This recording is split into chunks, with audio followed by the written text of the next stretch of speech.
Stella Final Channel kwoli nga bulijjo ndaba nga ntuddepo kitegeeza from my point of view je tuba tugendamu okutuna tulabe ensonga zolabye mawulire oba ezitambula mu mawulire nganze CEO nzitegedde ntya era endowooza yange eringa eyiyo so nakolwayo betuze okubeera nga tuyita from my point of view okusinziira ku nsonga headline esoose goodbye walokano goodbye okamanya akako TikTok goodbye kanyumira waka kazi kali kabadde ki goodbye anyway goodbye rule of law till we meet again ye headline esooka olunaku olwaleero eya Monitor the Daily Monitor nga bakugamba goodbye the rule of law till we meet again kino kyavudde kuki kyavudde kuteeka amendment yakoleddwa ya UPDF amendment ya UPDF yakoleddwa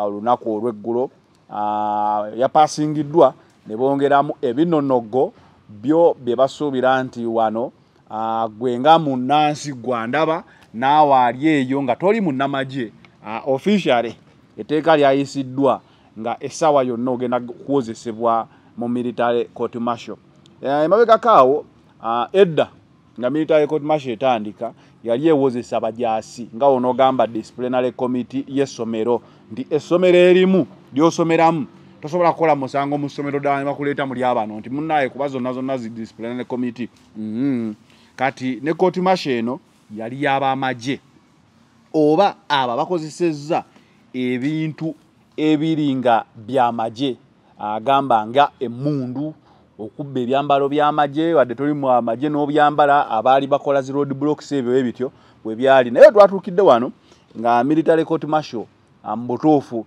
efokasinze nnyo ku political cases okusinga ku misango giri emirala gye yatondebwawo so debate netandika okubeera nga ebeerawo ku baani abalina okuwozesebwayo ne court ruling neeraga nti nno omuntu wa bulijjo talina kuwozesebwa mu court martial wabula tutuukidde olwaleero nga court ruling eyo because court egoberera mateeka yo government kye yakoze fo ky'okwobeyinga etteeka abagenze ne balikyusaamu kati kitegeeza ensala ya court eri either Ssenyonyi nga ye bakoze ne bagamba bagenda mu court kujulira nti banne kye mwasaza kye kuba tokkirizibwa waliwo etteeka erigamba tokkirizibwa kusazaamu nsala ya court ruling already ekoleddwa todde eri n'okyusa mateeka naye kino kye kyakoleddwa kati simanyi tugenda kudda mu kooti esalewo egambe etteeka ffu oba kinaasoboka tekiisoboke awe wali obuzibu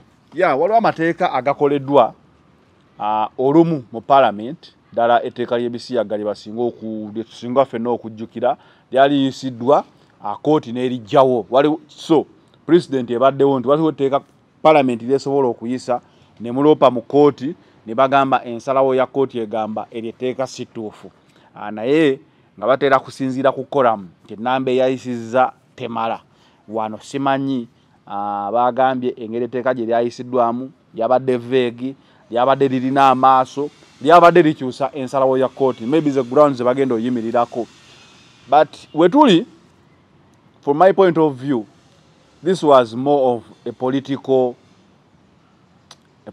law kyenyinza okugamba nti ensalawo yalo esobola okubeera nga enkola y'etteeka teyakoleddwa nti kugoberera mateeka it was a political tool used okulaba nti because wabaddewo okugugulana wakati wa NUP mujjukira political prisoners bakusanze n'akawera akamyufu oli w'amagye bakusanze ne bereti wayambadde ekyambalo esaati ngeno n'oteekako emiyondo awo ofuuse w'amagye so wabaddewo context nene nnyo mu neeyisa ya NUP gyekolamu ebintu mu mateeka gaayo yo ng'egasomye ne gavumenti weega interpretinga mujjukira parade ya chairman Nyanzi eyo parade nga bano bakumba amagye go ne galabanga abakola ebyamagye nga bano bagamba n'abasikawutu bakumba ne ku church bakumba n'amasomero gakola parade so wabaddewo ekintu ekyo so it prompted government okuleeta measures yo zeeraba nti bano mbanga abakyokooza ebyokwerinda yo bweraba simanyi sechuliko companies zine ngeri gizambalamu neziteekako n'emiyondo yonde egyo design so nonga sechuliko companies zina ne mundu naye sirabangako muntu aconfusinga wa sechuliko kuba wa police oba wa maje wali mu confusinzeko nti wa sechuliko oyo atambula munnaye alabika wa police kati ekyo nakyo nekinewuunyisamu nengamba lwaki uniform ya Nuupu ya red ye confusinga ab'ebyobufuzi nti eyinza okuba ya maje oba eyinza okuba ya police nenkalaba so anyway etteeka lyo lyayise tebannaba lisayininga but anytime soon chances are high nti bajja lisayininga so gwali eyo nja kubbirako biki ebirimu gumboots eza green waliwo gumboots eza green eza ame green one gumboots ndoza gumboots eza green ezo zo zambala wadde zibaddeyo mu katale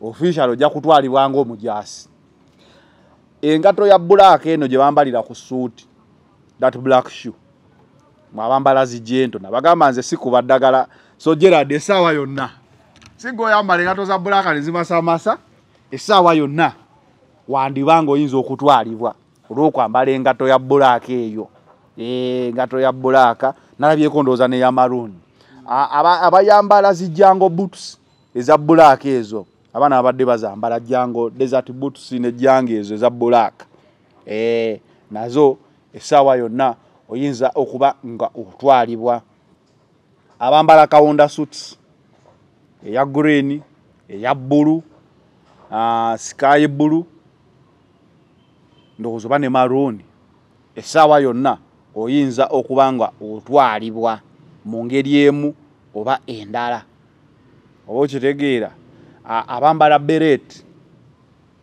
waliwo ebiyitamu nti beret ng'eriko ekigambo UPDF mwoba olugoye nga luliko ekigambo UPDF bakugamba ojja kunnyonnyolera ku poliisi kati abamanyi e Uganda bakugamba tukuyita embuga wonootuukira okunnyonnyola nti aka UPDF tekaliiko kuba katolaba Edi Muto tali mu kooti bamusomera busomezi musango naye waliwo wiiki gye yamala ku bibonerezo nga n'omusango tannagukola ki tannagumanya so gwayambala bereti eya red okusinzira ku bannyonnyola bansereko baani bagamba balina kye balwanyisizza bwe kitabaako kigambo UPDF it is okay naye ebintu by'okunnyonnyola bizibu omukko so byeryo gwalina mukwano gw'omupoliisi oba nti olina kyaliwo oba family member wo wafumbirwa omupoliisi olina ka attachment ne family z'abannaffe abalina abasirikale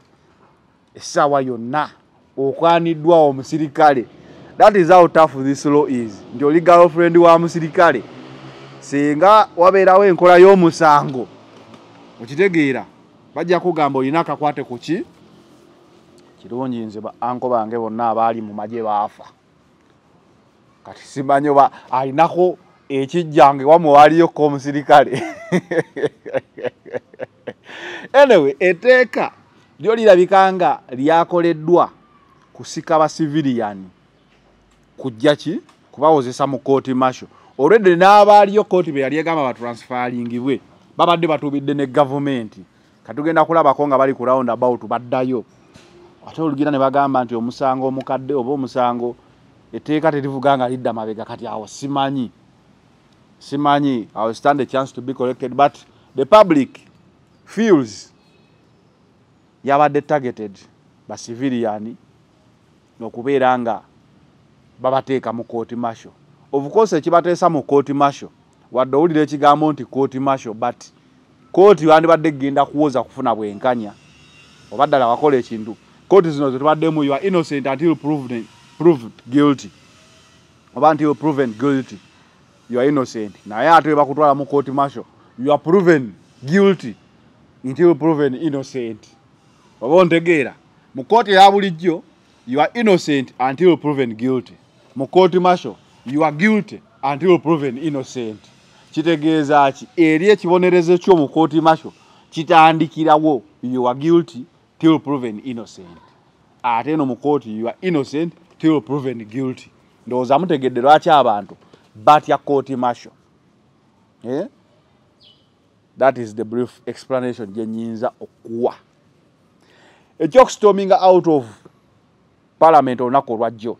Ssenyonyi yakoze kituufu nga leader of opposition oba yakoze kikyamu. It depends on which side of coin you stand oba you see. Ssenyonyi wabaddewo outcry okuva mu bawagizi aba opposition temugendayo to sanitize this logamba twatuula ne tuteesa ne tuyisa. Naye ate waliwo abagamba wandigenze ku fulo no defendinga ne tulaba nti kale bakuwangudde buwanguzi. Ssenyonyi n'abagamba bajja genda mu parliament. I'll give you an example. Bwe bagamba nti temugendayo eggulu, opposition oba government tesobola kubeerawo nga terina opposition. Twalaba ababwanika baani nga beerondayo ne beewa obukulu ne bayakitinganga. So Bassenyonyi babadde bakimanyi nti bwe tutagendayo the same story will be replayed. Jukira we yayisa meeting okuteesa ki opposition kyebeekola.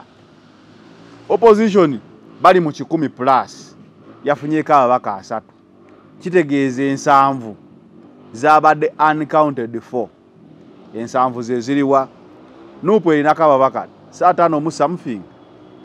Kitegeeza waliwo 5 mu abebibiina ebirala, FDC, aba DP, aba Jema, aba UPC balemeddwa okujja ewa Ssenyonyi okubeera nti nno amanya standi yaabwe. Of course waliwo bootasuubira kubeera mu bintu bya Ssenyonyi nga their parties are collaborating oba they have a memorandum of understanding with NRM. A party like UPC has a memorandum of understanding with NRM. A party like DP, it has one. The president wabwe Minister Mulamba. A party like FDC Najana Nkumbi. Mulaba rift eriwo wakati wa section eyo ne bana abagenda okufuuka aba PPF. Era ndowooza bayise mu Uganda yabadde kusaidia Ssenyonyi. But you didn't see anyone from the FDC of Najana Nkumbi. Abo nabo bali tebalina memorandum of understanding, but they are collaborating well, I will say. So abantu nga Jema basalirwa is a one man party, but already nayo mulaba ajja kugamba opposition, but a good opposition in courts. So naye tojja muyimirirako nnyo. So Ssenyonyi akakodyo ke yakoze n'agamba kagende ku full of parliament amawulire gakube bastorminze out. Over politics, it made a better choice than not going there. Abasigaddeyo bagamba senga mwasigaddeyo mwandibadde musobola okukyusaamuko ku bintu.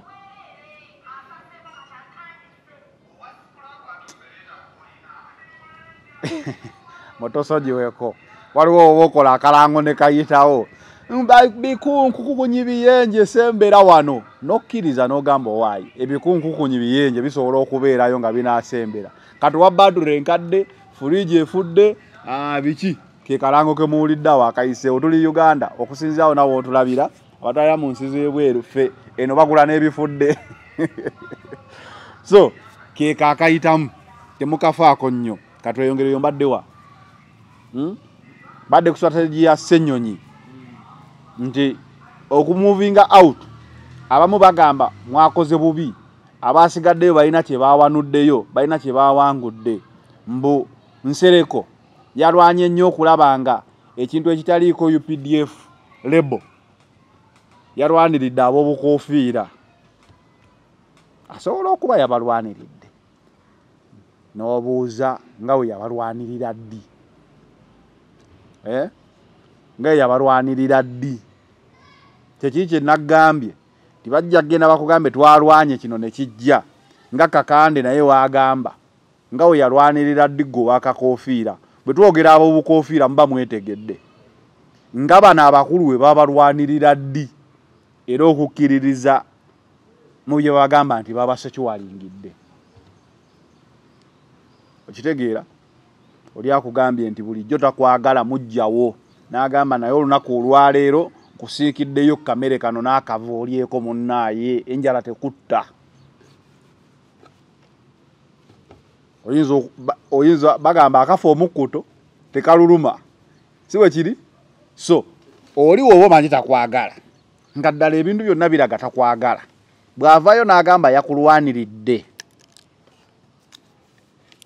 nti nga tekuli kigambo UPDF, okakasiza ddala nti nno omuntu oyo asobola okulwanirira oba akutega kateggo.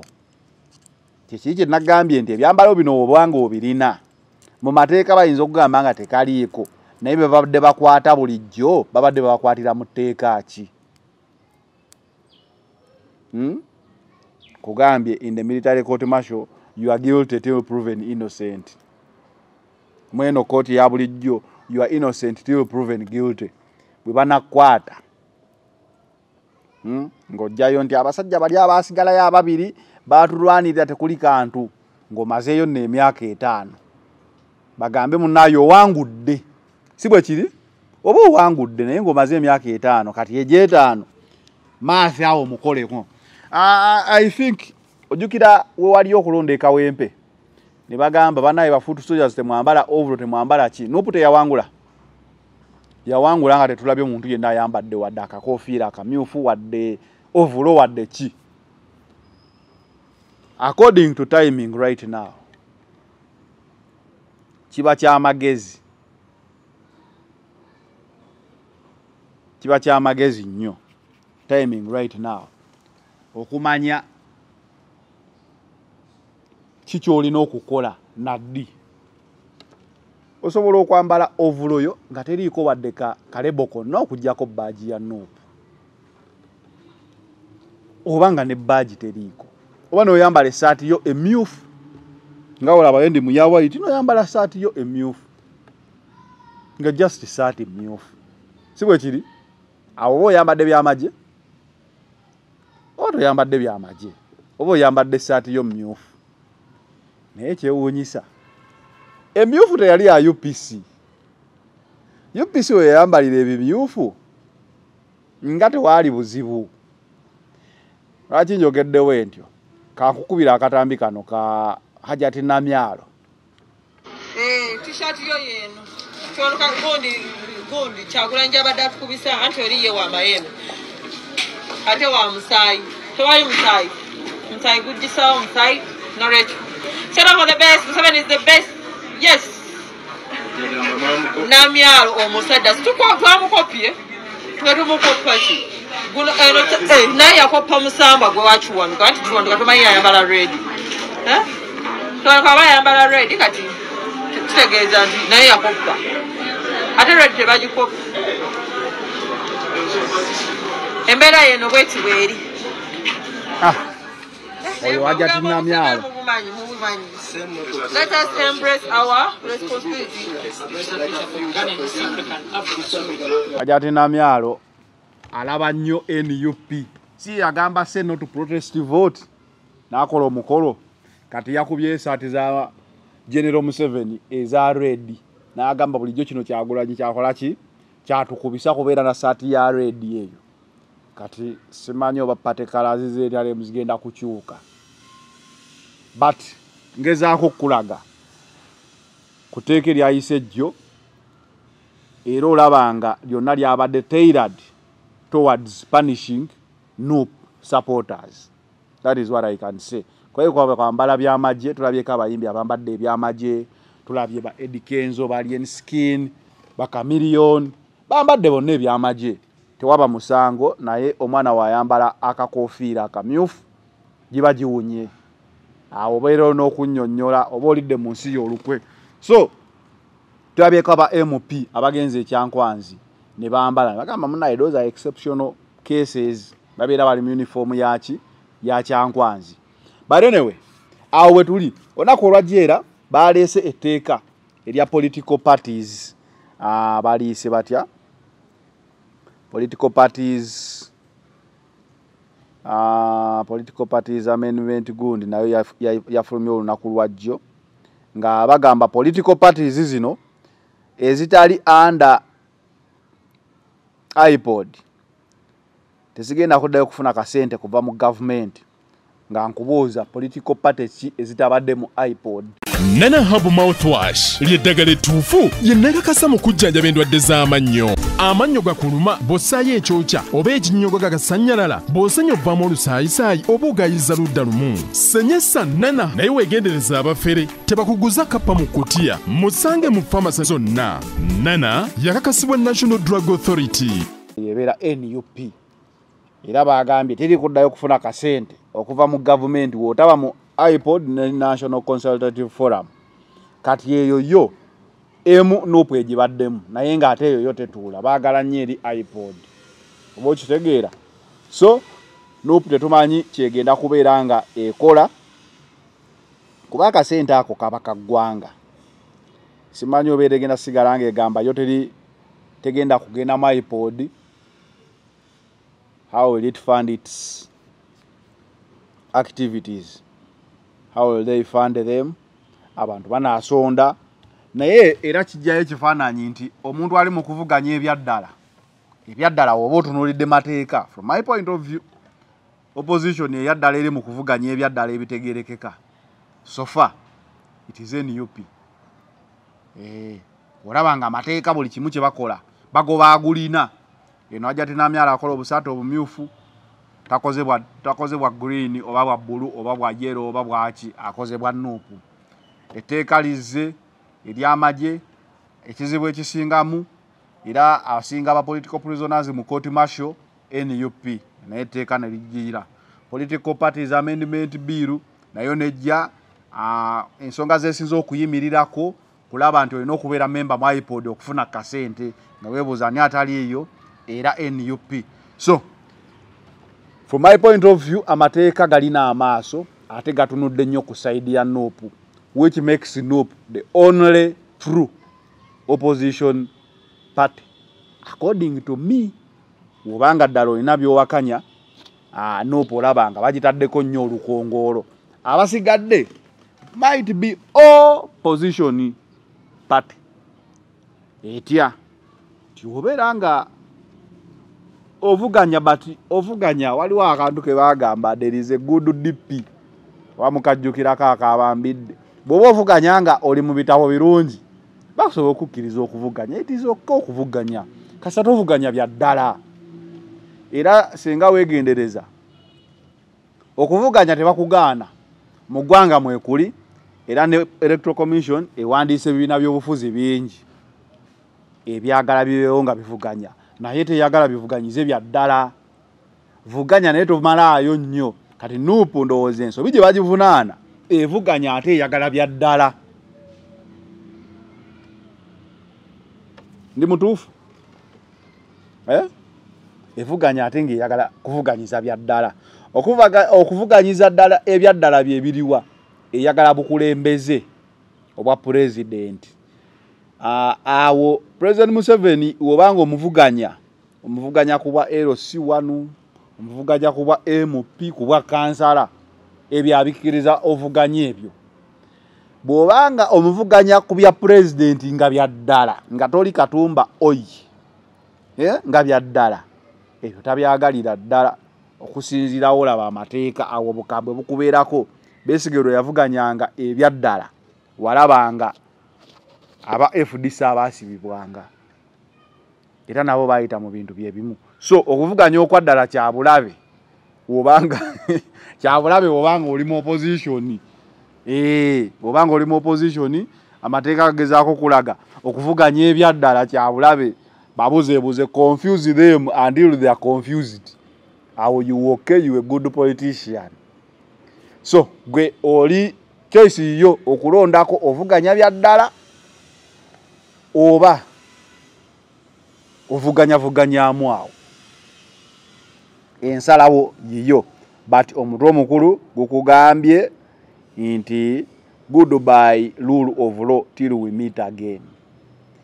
What is here right now is rule by law. Manyi byawuka lukwagatera nnyo byawula rule of law and rule by law. Ndi etteeka teryasobola liwakanyanga weeriri okitegeera era ngo gangenda bafugisa mateeka. It is okay. etteeka omuntu asobola obyebafugisizzaamu refu waakuwa red okujjako wano VAR we yajja nti baddamu ne batunula mu screen n'asazaamu naye eddanga bakugamba the referee's word is final kati bagamba naye abarefu nammwe muli bantu mukola ensobe kateekeko VAR naye era oluusi VAR emanyi obutatunulayo ogamba naye mu eno incident nga Arsenal efunye red VAR nga tekitunuddeemu okitegeera ogenda okukiraba mu mupiira guwedde nti mutusonyiweko tetwakuba bulungi layini ate tetwalina budde kiripo eyo tetwagiraba but decision eba ekoleddwa so awe tuli tweyongereyo omukulu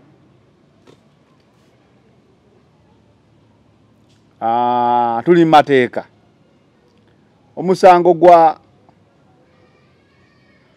Nalukoola ne Nambi gwagobeddwa gwagobedda in the first place there was no case buli muntu yalaba akalulu bwe kaali the violence yaliwo na buli kimu nga bwe kyali kati you can't blame whatever the state did jati bichi kusamba boboxi you can't blame failures of electoral commission ate zi blaminga ku candidate munno nti yavunanyizibwa okitegeera but the big story behind this si musango gwa Nalukoola gobwa it is a precedent set nti twale tulabangako violence mu kalulu ng'eyiika wembe but where we are heading 2026 okusinziira nti Nuupu yagamba protest vote violence might be so high kubanga mu bululu bwonna mubaddemu violence naye ku mulundi guno kiyinza osukkamukko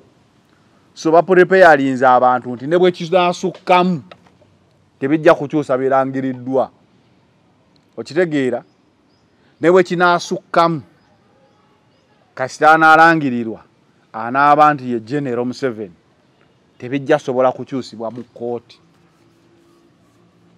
ye president esetingiddwa nti jati wekuba wabeerawo obuvuyo bwonna ng'olabira ddala the game has been so dirty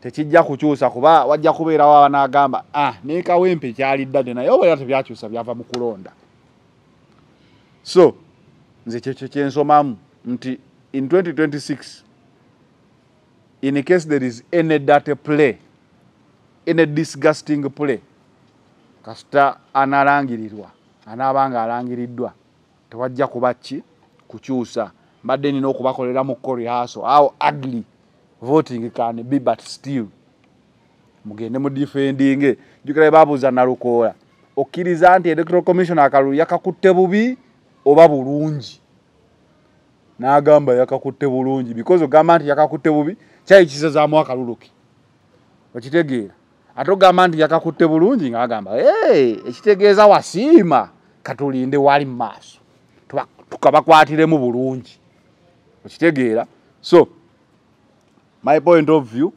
endoopa y'omusango gwa Nambi ne Nambi yali akimanyi tajja kuwangula but baali baagala oteekawo ko president ekisooka ekyokubiri Nambi abadde ayagala okudraginga Nalukoola aleme kubaako kyakolera abantu mu myezi gino egisigadde campaigning nga bulungi abeere mu kyaki mu kyamateeka delaying tactics ezisobola okubeera nga zikufrustratinga mpola mpola era okuva Nalukoola bwe yawangula okulayira kwe kwali kwa mpaka amaze okulayira kati ate tugenda mu kooti kati akugobeddwa but you have consumed time tobadde organizing bulungi ate era n'ekirala nti noona asigadde ali relevant mu kalulu asobola okugamba nti nga luliwe wampangula nange nakkiriza kooti bye yasalawo kati wano wenkubba mu 226 katusuubire onokkiriza kooti byeneekola ki byeneesalawo preparation for the ground gyendabye eri awo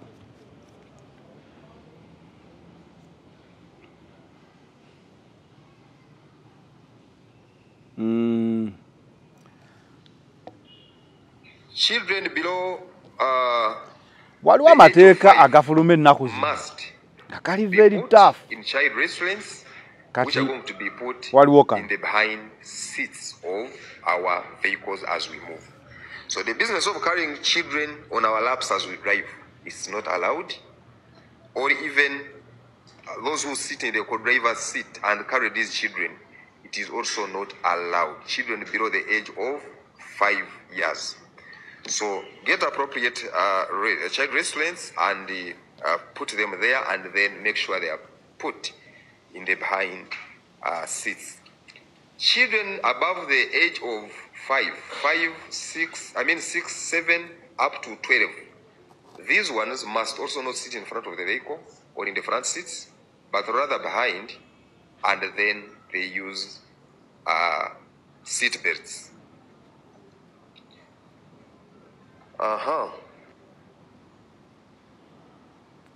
So, waliwo amateeka agajja aga traffic. I think gatandika mu July next financial year.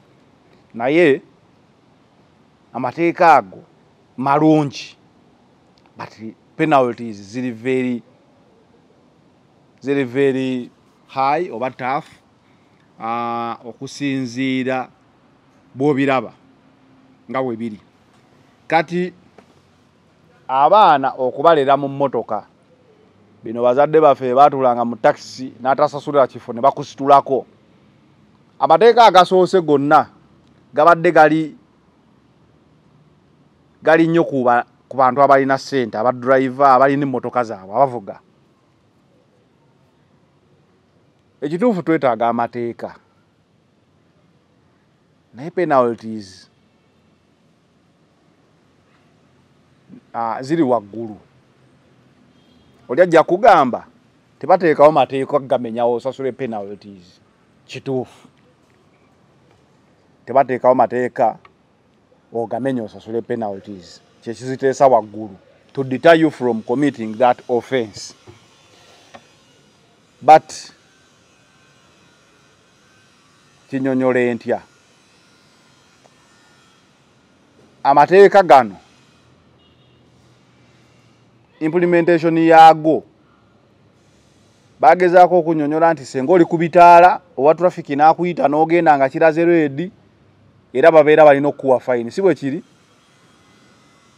Ate nga ku luguudo traffic person officer era akolanga traffic light. Kati application y'amateeka gano ogakwatisa mu aba ogateeka mu nkola okusinziira ku nguudo z'e Uganda oba okusinziira ku mbeera y'e Uganda, gagenda tuwaamuko obuzibu. Sigamba tegajja kukola, gagenda tuwaamuko obuzibu. So abadriver, abapasenja oba buli muntu akozesa ekidduka olina okubeera nga osoma otegeere ku mateeka gano, oleme kukwatibwa offside. Oluusi enguudo zino ezijjudde ebinya n'olinyako ku pavement osale ekinnya ekinene, kamera ejja kukwata nti walinnye pavement. Oba okitegeera. Bano ababooda abakuba ebitaala bo banyiiza. Speed waliwo weri so low at 30 hardly car moves. Simanyi oba akaliro tobadde tukamanyidde, naye at speed 30 go amateeka geetaagisa kuba obubenje bubadde bungi obussa abantu ab'amaanyi, naye amateeka gano makakalimukko. So from my point of view, nga tonnaba kumenya mateeka, manya amateeka gano. Be cautious about the traffic laws. Mwabagabagaba emmotoka, mpaako mu mmotoka y'onvugemu, number plate ye egenda kuba kikulu nnyo, ojja kwazika omuntu emmotoka akamesegi kajje ku ssimu yo. Okitegeera, ndowooza n'okwazika emmotoka kukendeere. Omuntu abenga bw'aba agudde mu nsobi agikoze eki?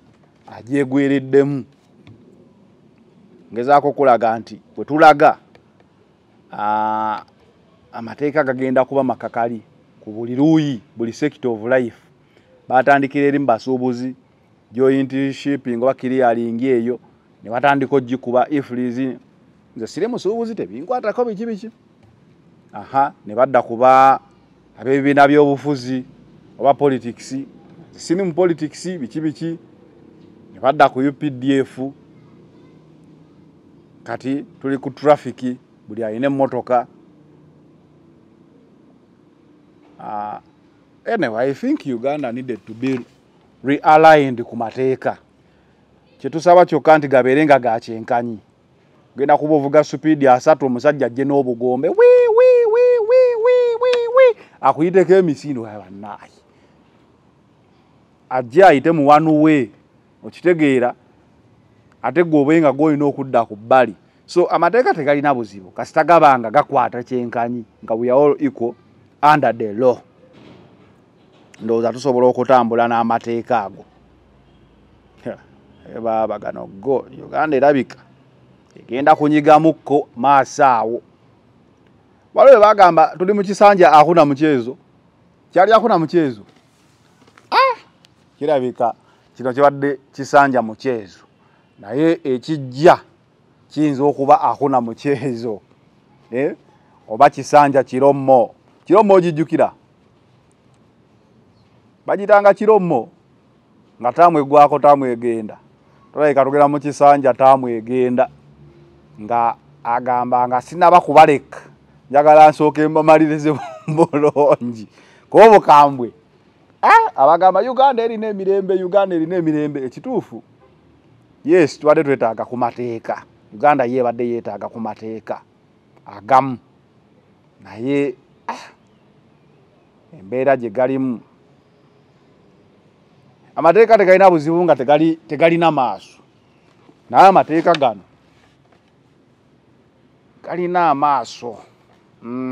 Amaaso kwegali bw'ogatunuulira olaba nga gano aga traffic gasobola okutunuulira ku ggaali ya president ng'egenda efuluma ekavule. Ogimanye eggaali eyo ng'efuluma ekavule kitegeeza eba efuluma ekavule awo owa traffic nayimirira wansi ku round about teri asukka teeka lya traffic yawo. Ekya speed abasinga okumenya speed ba government bavuga one way bakola buli kimu bakuba obugombe bateekako obutaala kwegamba they are a nuisance on the road. Kyo kituufu naye etteeka lino nga ngendo ligoberera ku luguudo I'm very sure waliwo atagenda ligoberera nga penalties ndowooza ka automatic gundi ke kanaako omuweereza message naye nga agamba ogamba noogu okitegeera zinoogu ezo emmotoka zinoogu zo simanyi naye tunaabiraba from my point of view mateeka go galabika galina amaaso. Galabika galina amaaso. Edi Mutwe okuleetebwa mu kooti bamusaza akagalo tebamusaze kagalo. Wallahi tuya Edi Mutwe n'omulamuzi byeyayogedde nabyo byewuunyisa. Yagambye Edi Mutwe yali omu kwaba abalumba nga Abedi Bwanika ayogera ka video kazze nga Abedi Bwanika ayogera n'amala ne yessa n'anywa ne ku mazzi n'addayo n'atuula. Kwegamba omulamuzi byasoma omusango ono gwe yakola ne gwe bagusomako ng'ate ne video weeziri tebirabika. Omubbi we kooti w'Esweta agenda mu High Court. Omusango gwa Naggomola okubba emitwalo 2 ne Sweta ne jampa.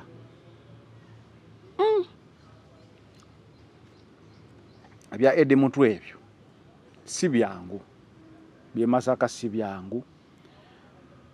Bamusala akagalo tebamusala akagalo. Ekituufu kiri nti wotunuulira akagalo ka Edi Mutwe because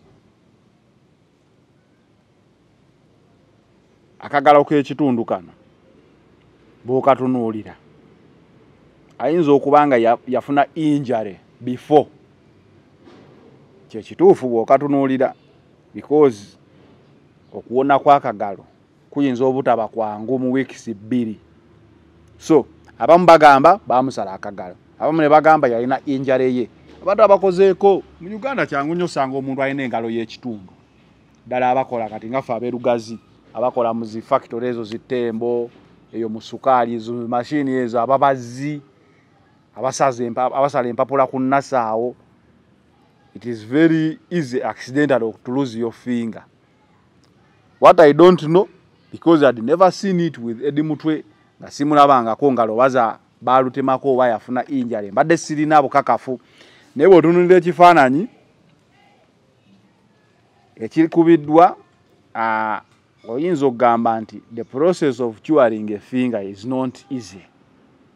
So olaba nti tewali musaayi sikasibe. A'udhu billahi minash shaitani rajim. Bismillahir rahmanir rahim. Assalamu alaikum wa rahmatullahi ta'ala wa barakatuh. Nze Haji Yasin Kiza omusomi w'eddwa nkola ku misango bula ly'abaana gwa yalimu okuzaala abonabona anoonyeza obufumbo n'obutambula emirundi gyonna akaabya obwavu atalina mulimu ebizibu eby'amaka eby'emmaali omukisa yagenda ebulaayo okukola toyina mirembe toyina mirimu nsangibwa lugalambu ku lw'ejjinja osobola okukuba ku nnamba ezo ewala osobola oyita ku WhatsApp ku namba zange ezo zolaba ku screen yo. Bwate bakatemako.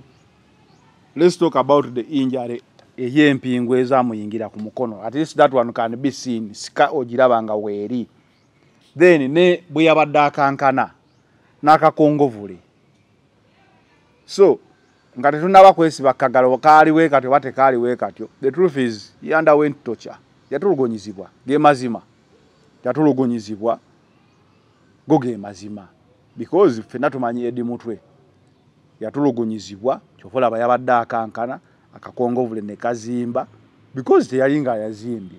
So abali awo kagalo bakasala tebakasala tukirize nti omusango guli nti he was tortured. Kubanga if he was not tortured twandibadde tetutuuse wano mu clarifying akagalo kasala oba tebakasala. Twadabye omuntu akwatiddwa atwaliddwa ku poliisi azze mu kkooti avunaanibwa. But tutuuseewo tutya wano okutandika okuteekako VAR kukuba layini baakasala tebaakasala lwakuba waaliwo tocha. Yatulugunyizibwa ate omulamuzi. Man, there are some things that can leave you speechless. Kuba okusinza ne ku tteeka eryayisiddwa, we are all candidates. Sibwe kiri kuteeka eryayisiddwa, once you are Ugandan you are a candidate at any one time. So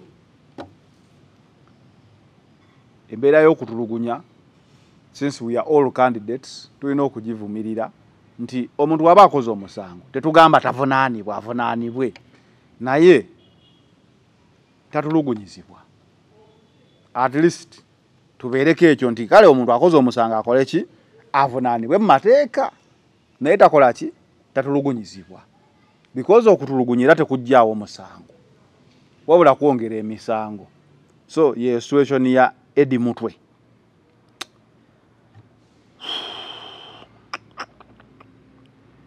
Daxi vibes Cindy.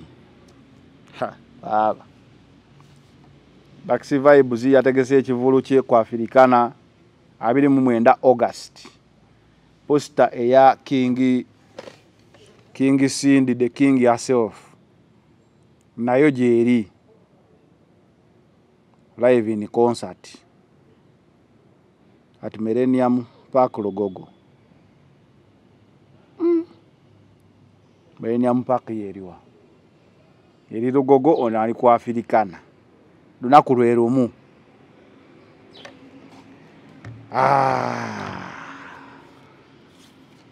Dax Vibes is a young talented man. Akubye obuyimba bwabo buzze bukula mpola. He is a growing artist. Yes, obuyimba bwe bujidde nnyo mu zi collabo. But still, you have to be good to get a good collabo song. Ate naye ayimba bulungi. Style ye eri different from his brothers. Naye nekyo muteekako concert. Kosa Africana temalaawo bantu bonna. I don't know whether it is okay or not from my point of view. But all I know, Africana eweze ogumu ekitundu gwaba wagizi. Ekate guweza. Era ekeringa omukasanvu. Kale oba kale omutwalo. Wetuba tugistretchinze nnyo. Ate mu kibuga Kampala atasobola okudigida okusukako omutwalo. So with good marketing, I think each can be successful. Though the tension and pressure ebeerawo nga oli upcoming artist oli muto, wandisuubidde nti bakulu bo bandikusuuliddeko ku tawulo naye era tebakusuulidde bayinza okubaza bagamba what doesn't kill you makes you stronger. So Dax Vibes awo watyo bwali tumuwagire ne Cindy mumuwagire ndogede bulungi Cindy mumuwagire Dax Vibes tumuwagire.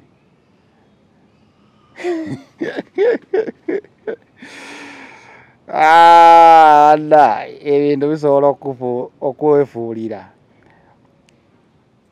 Waliwo akayimba kano Danny Flavor ke yafulumizza simu yange eringi yafunyeemu fault. Kayimba ka Danny Flavor kano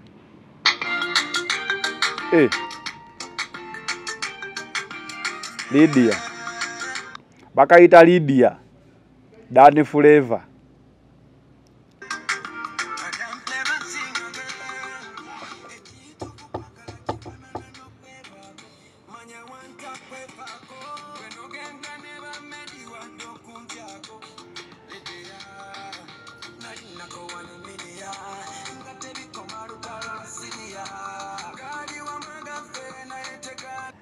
Danny Flavor aradde akayimba ke Lydia.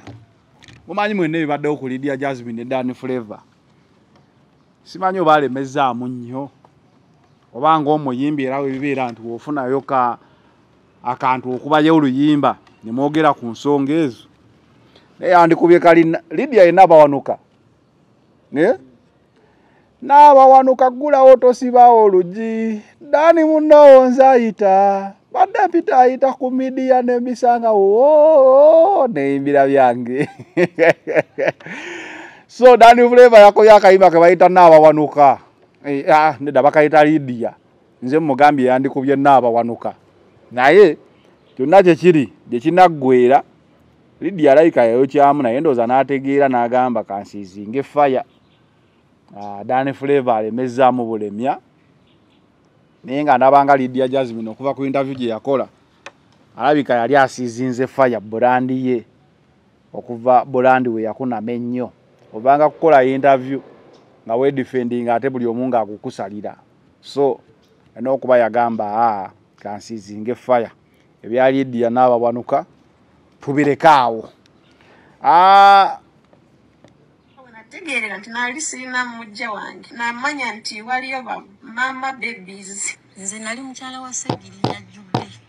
Kandinda njagala okumujjukiza nti nyina abajulizi abasukka ebisatu abatalina ku saidi yange nga bali ku saidi ya Segirinya era abeetegefu okuyimirira mu kamera bajulire nti baatuuka mu maka ga kitange ne bannonayo. Era njagala okumujjukiza nti nze nyina life insurance eya parliament ng'omukyala so singa malaya. Era ne kadi weri wano nagise nayo eraga nti nno Honorable ye yagimpeenya sagenda ku parliament sigenda gijja.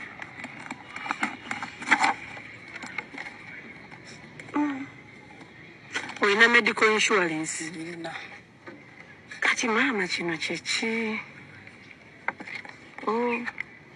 Uganda Muslim Supreme Council certificate of marriage. Nkikakasa kubanga naliwo. Kati mukyala Segirinya gwe tubadde tumanyi Kandinda ate ono omulala yalina certificate simanyi oba yali registered under URSB but at least alina kwatandikira. Eno wano bakayana ku byobusika bya Segirinya n'amabugo asitero ndowooza twagikolako ne bagamba abaana batwale ku DNA na biki. So bakyala ba Segirinya bonna bakayana naate waliwo omukyala eyagamba Nambigwe yali awadde ebyokusoma paka omwana waalikolaki mu campaign season. Then ebyobugagga bye bakayanirawo poloti 5 ku 10 n'ennyumba y'abapangisa kwegamba bakyala bano nabo Segirinya simanyi naye bandimulese naawo mula mirembe kasita mukyali bakyala bato mukole oba mufumbirwe ene bagambye basobola ofumbira naye ate abaana bagenda sigala bamulekwa. Baana mbatwalire ejjajjawo abajja bikwataganya here and there ndowooza asobola bikwataganya.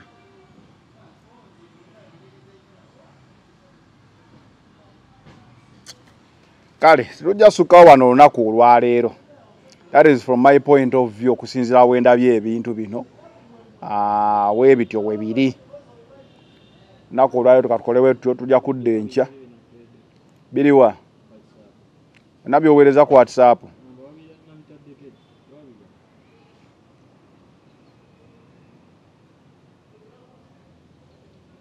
Ebya Nicolo. Pretty Nicolo kubeera nti bamusuubiza empty promises okusoma. Kati Pretty Nicolo musuubiza empty promises. Ani amusuubiza? Ali mu government. Kati what else can I say when it comes to promising empty promises? Agenda mu UPE oba USCE. Teyali mu P7. Agenda asome mu masomero ga government. Anyway, nze omuntu wa government wansuubiza ekintu. Ebitundu 99 ku 10 mbanka kasanti annimba. So ono baba mulimba okusoma, that is what was expected. There is no news in empty promises okuva mu government nti bakusuubiza. Kuba buli omwaka ayana abamu bagamba abalonzi batusuubiza oluguudo, ate gwe minister watusuubiza kino. So empty promises and politics in Uganda are brothers and sisters. They are in sync. Munabyabufuzi okusuubiza empty promise. Ekyo kyo kiba kikirabwa n'omuto.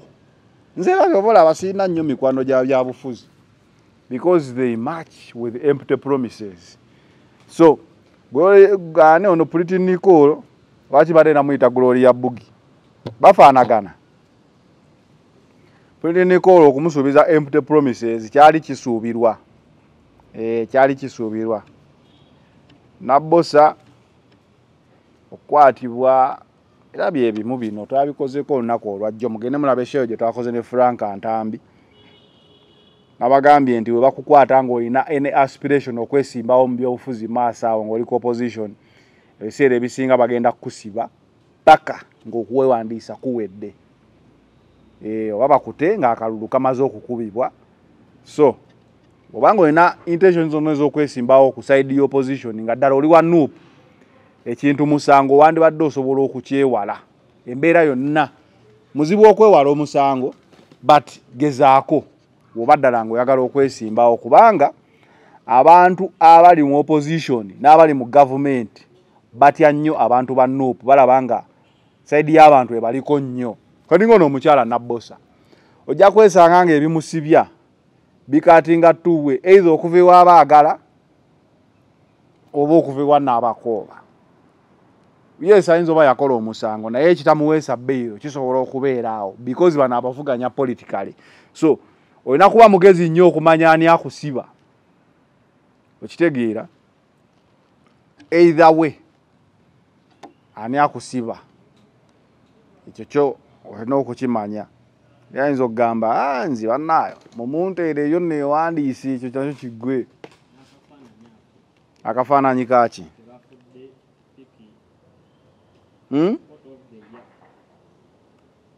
Yabadde naani ono omukulu? Eno si Kyabazinga. Yabadde naani? Kyabazinga bamutikidde simanyi. Kyabazinga nalabako na Ebokadaga nga tebamanyi Kyabazinga gyali. Ali eno si UK. Yale University, Jackson School of Global Affairs. Ali UK Kyabazinga. Nayo wai. Obono ye queen wawe. Kuba naye nalaba yali mweru. Ende sijja kuyingira nnyo mu ebyo. Anyway.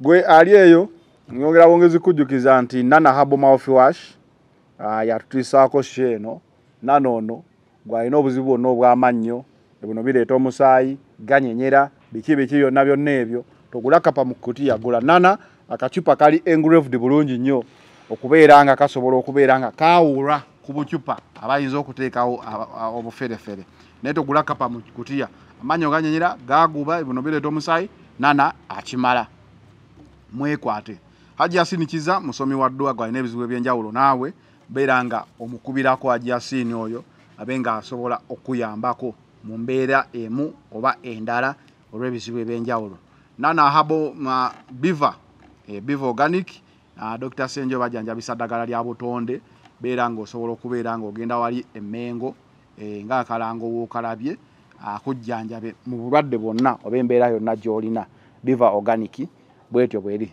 Final channel B in the No Focus 360. We out. Oludde ng'otawanyizibwa endwadde ogezezzaako wangi biganye kati kozesa obutonde kankwanjulire Biva Organic ekulemberwa Dr. Senjobe Richard omukugu mu kujjanjabisa eddagala ly'obutonde omuli emmere emiddo n'ebibala tujjanjaba endwadde nga pressure ebizimba mu nabaana fibroids okuzibikira mu basajja oba prostate gland enlargement endwadde z'abaana tukolera ne wake up call ku mwami omunafu atatambula lugendo luwanvu ayakozesako enkola ey'okwezannyikiriza nawe wagenza akula mu myaka n'ogenda ng'onafuwa okozesa obucupa 6 sisitimu neddawo ate era tulina ne immune boosters wamu ne body booster ayamba ku bantu abatono abagala okwongera ku mubiri n'endwadde endala nnyingi tusangibwa Mengo opposite ne Masengere Hamukasa Road awamu ne branches zaffe okwetoola eggwanga tukubire ku nnamba noti 752 6 2 oba noti 773 454 5 noti 2 Biva Organic emmere eddagala.